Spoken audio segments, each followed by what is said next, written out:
businessman born in New York City on October 25th, 1759, whose own father, James Jacobus Roosevelt Sr., fought and died on behalf of early colonists in the American Revolutionary War.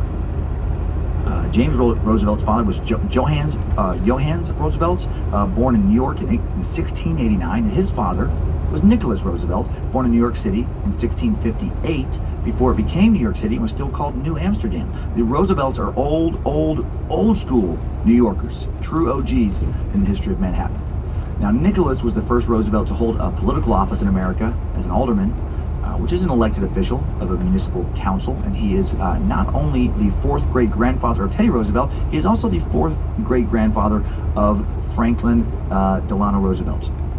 All right, the Franklin D. Roosevelt, the two presidents being fifth cousins. I just realized that if I hesitated on his middle name, because you always just hear the D, just Franklin D. Roosevelt, probably because people are always like, is it Delano? Is it Delano? Is it who gives a shit? Nicholas was also an ancestor of Eleanor Roosevelt, Eleanor and Franklin being fifth cousins once removed, with Eleanor also being Theodore's niece, making FDR and Eleanor super Roosevelts. So much Roosevelt blood in one marriage.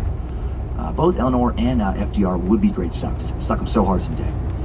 Nicholas's father was the first Roosevelt to make it to the New World, Klaus Martinzan von Rosenvelt, arriving in New Amsterdam sometime in the mid-17th century, possibly in 1649 or 1650, possibly as early as 1638. Old shipping records, not as definitive as historians would like. And he was one of a number of Dutch settlers arriving at the new outpost of the Dutch West India Company. His name, Rosenvelt, was modified over time to Roosevelt, and originally he had a little farm in present-day Manhattan. And the family also had a profitable mill on a small stream which ran between the East River and the banks of Collect Pond.